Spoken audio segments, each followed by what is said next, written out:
अस्सलाम वालेकुम मेरे प्यारे नाजरीन, मैं आपका होस्ट आपका मेज़बान शेख मुज़फ़्फ़र हुसैन।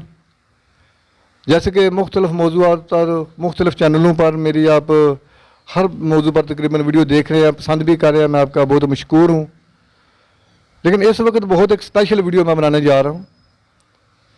इसकी वजह कि ये मेरा कारखाना है, ये कारखाना भी है और फ्री सिलाई स्कूल सिस्टम, जैसे कि आप जानते हैं वसीला फ्री सिलाई स्कूल सिस्टम की वेलफेयर के तरीके से हमने शुरू किया इधर। और अल्हम्दुलिल्लाह अपनी मदद आपके तहत हम कर रहे हैं। तो जैसे पहले आपको मैं बता भी चुका हूँ कि मुझे तो ज़रूरत थी तकरीबन 14 औरतें काम करने के लिए। मेरे पास लगभग 1300 औरतें इलाके में आ गई। तो मैंने फिर जो उनमें गरीब बेवा थी उनको रख लिया, फिर उनको सिखाया। अल्हम्दुलिल्लाह अल्लाह ताला ने तौफीक दी, अल्लाह ताला ने मेहरबानी की। तो जैसे भी सिखाया, यानी उनके माली मामला थे नहीं तो उनको ट्रांसपोर्ट का किराए पे लगा के देना, फिर उनको दोपहर का खाना देना, ये सब सिलसिले चलते रहे। दरमियान में लॉकडाउन की वजह से कोई हमारे काम रुक भी गया, हमें काफ़ी लॉस भी हुआ लॉकडाउन के लगने की वजह से। तो ये सिलसिले तो चलते रहे। अब अल्हम्दुलिल्लाह हम दोबारा शुरू कर रहे हैं। तो ये तो कोई अलग मसला है।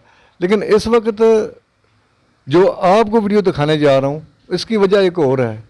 इसकी वजह यह है कि यहाँ पर हमारे एक बहुत ही काबिल कदर और बहुत ही हमारे इलाके का एक फ़ख्र रखने वाले, यानी कि मेजर उमर, जो हमारे फ़ख्र गुजरात हैं, फ़ख्र चौपाला है, जिनका लगभग 1 साल सवा साल पहले तियारा गिरने से, हादसा होने से शहीद हो गए थे। उनके वालिद मोहतरम चौधरी गजनफर साहब आफ चौपाला से, वो हमारे कारखाने का विज़िट करने के लिए इधर तशरीफ़ लाए हैं। हमारे इधर फ्री सिलाई स्कूल जो सिस्टम है, इसमें मैं ये भी बता दूं कि ये यहाँ पर ऐसा है कि जब औरतें सीख जाती हैं तो उनकी मर्ज़ी, अगर वो यहाँ हमारे पास रहकर काम करना चाहें तो वो इधर काम करके अपना रोज़गार भी हासिल कर सकती हैं। तो अल्हम्दुलिल्लाह वो तो काफ़ी सारी लेडीज़ हैं जिनके लिए बहुत सहूलत मिल गई। वो सियालकोट जाती थी, इसलिए हमारे पास तो दाद बढ़ गया ना कि हमें तकरीबन 14 औरतें चाहिए थी, हमारे पास 1300 औरतों का आने की वजह यही था कि उन्हें यहाँ पर रोज़गार भी मिल जाता था। तो ये एक सिस्टम चल रहा है। तो चौधरी साहब को पता चला तो ये इधर आए विज़िट, क्योंकि ये एक ऐसे लोग हैं कि जो एक शहीद के वालिद हैं। आप समझते हैं कि शहीद जो है वो तो सीधा सीधा जन्नती है, अभी खून का कतरा ज़मीन पर नहीं गिरता तो शहीद जन्नत में चला जाता है। तो मैंने चाहा कि उनका थोड़ा क्लिप भी ले लूँ, तो मैं उनसे बात करता हूँ। जी अस्सलाम वालेकुम चौधरी साहब। जी वालेकुम सलाम। जी चौधरी साहब, आप मेजर उमर से वालिद हैं, जो हमारे पाक आर्मी के एक ग्रेड ऑफिसर थे। और मैं समझता हूँ कि वो वाकई ग्रेड थे, क्योंकि मैंने थोड़ा जानता भी था ज़ाती तौर पे भी।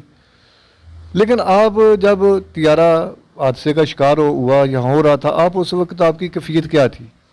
जी कैफियत वालदैन की क्या हो सकती है, उस वक्त हमें तो पता ही नहीं था। जब जहाज़ गिरा बाद में पता चला। हम तो उस वक्त सुबह को नमाज पढ़ के सो गए थे, तो बाद में पता चला कि जहाज़ गिरा। को उसी वक्त मैं गया उधर, मतलब देखा जाकर, तो फिर भी पता नहीं था वो उमर शहीद है या कौन है। तो बहरहाल एक ट्रेनी था, मतलब फैज़ान लेफ्टिनेंट, वो शहीद हुए थे, साथ instructor pilot major Umar Farooq शहीद, जो कि अल्लाह ताला उनको शहीद का जो रुतबा होता है वो तो हर एक को पता है कि वो सीधा जन्नत में जाता है। मतलब तो वालिदैन के लिए बहुत बड़ा ऑनर है कि हम एक शहीद के वालिदैन हैं। यही हमारा शहीद की जो मौत है वो कौम की हयात है, बस ये। इस बात में कोई शक नहीं कि उस वक्त तो एकदम सदमा तो लगता है। लेकिन जब आपको ये याद, जैसे आप मुझे पहले बता भी रहे थे कि जब आपको ये एहसास हुआ कि ये मैं अभी तो शहीद का वालिद हूँ, तो फिर आपने मुझे अभी जो कह भी रहे थे पहले कि हमारे बच्चे तो होते ही हैं दीन इस्लाम पे और अपने मुल्क पर वारने के लिए हम पैदा करते हैं और फ़ौज में भर्ती करते हैं। तो इस बारे में थोड़ा बताइएगा। जी यही है कि वो मतलब दीनी लड़का था, वैसे ही मजहबी नमाज परहेज़ी था। उसकी वालदा भी जो हर वक्त नमाज ही मतलब पढ़ती रहती है। मतलब तो साफ ज़ाहिर है कि बच्चे भी मतलब उसी तरह ही होते हैं। मैं ज़्यादातर पहले एयरफोर्स में था, रिटायर्ड होकर बाद में बाहर चला गया था। तो ये अल्लाह ताला का शुक्र है कि बच्चे सही अच्छी तरह पढ़ गए। वो बहुत ही आउटस्टैंडिंग लड़का था। अल्लाह ताला उनको जन्नतुल फिरदौस में जगह अता फरमाए। आमीन आमीन। इस बात में मैंने पहले भी सुना है कि उनकी वालदा ने बहुत ही अच्छी तरबियत, क्योंकि आप तो प्रदेश में थे, बहुत ही अच्छी तरबियत की, और ये ऐसे तरबियत का नतीजा था कि वो इतने यानी कि काबिल ऑफिसर बने एक छोटे से इलाके, दी इलाके से जाकर। जी जी, ये एक बहुत ही मतलब सारे बेटे इसी तरह हैं, बड़ा बेटा भी, एक छोटा बेटा, उसका बड़ा भाई जो हाफिज़ कुरान भी है, मास्टर किया हुआ आईटी में, उसमें अभी स्वीडन पीएचडी करने गया हुआ। तो माशाल्लाह मतलब बच्चों की तरफ से कोई नहीं, बड़ी खुशी है, अल्लाह ताला हर एक को ये इस तरह के बच्चे नसीब करे जी। हाँ, मैं ज़ाती तौर पे जानता हूँ अपने के बेटों को कि वाकई वो सभी सुलझे हैं, सिर्फ मेजर उम्र ही नहीं, सभी सुलझे हैं बच्चे, और ये माँ बाप के लिए एक बड़े सुकून की बायस होता है और बड़े एजाज़ की बात है कि उनके बेटे बहुत सुलझे हों। और मैंने देखा है कि वो काफ़ी फर्मा बरदार भी हैं आपका, आपसे बहुत तराम करते हैं आपका। जी जी, बिल्कुल इसी तरह ही है।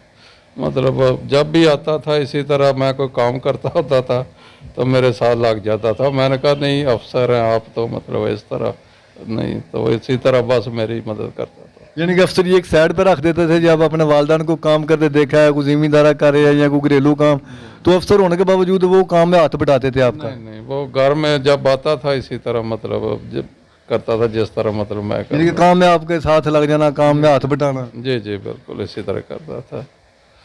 अच्छा, आज का मैं एक ख़ास बात करने लगा हूँ, याद तो आपको आती होगी मेजर साहब की, जी याद तो आपको आती होगी ना मेजर साहब की। जी, क्यों नहीं याद आती? जब बच्चे बचपन गुजरा होता है तो बच्चों की क्यों नहीं याद आती? हर वक्त जब रोटी खाते हैं यही पता चलता है कि अभी आ जाएगा इधर उधर, बस इसी तरह मतलब याद तो आती है।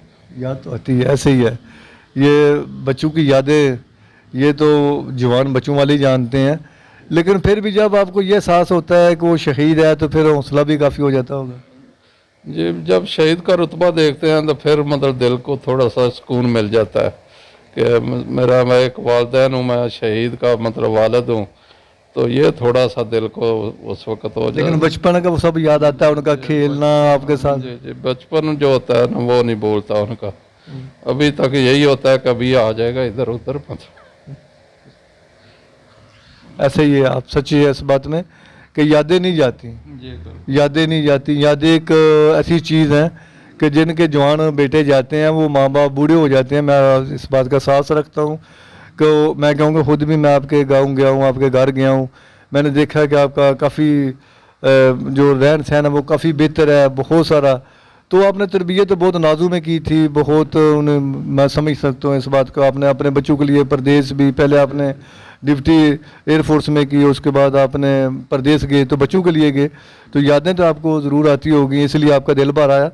लेकिन मैं समझता हूँ कि मेजर साहब अभी भी हमारे पास आस पास हैं, देख रहे हैं, वो जाने क्यों वो शहीद जिंदा होता है। जी जी बिल्कुल, शहीद जिंदा होता है हर वक्त, हम नहीं उसको देख सकते, वो हमें देखता है हर वक्त। बस यही है मतलब कि जब दरबार पे भी जाते हैं इसी तरह बस याद आते रहते हैं, तो याद जरूर आते हैं। जी हर वक्त मतलब। अच्छा, जब कोई ईद कोई दिन ऐसा आता है फिर तो ज़्यादा याद आती होंगी। जी बिल्कुल, क्यों नहीं आती? जब मतलब यही आता है कि पिछले साल वो मिला था, इस साल नहीं मिला, तो ये तो याद आता है।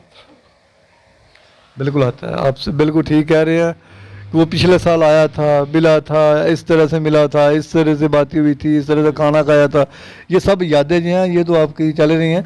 मैं आपकी आंखों की नमी को समझ रहा हूँ कि एक बाप के दिल पे क्या बीती है, या वालदा के दिल पे, या उसके भाइयों और बहनों के दिल पे, मैं इस बात को समझता हूँ।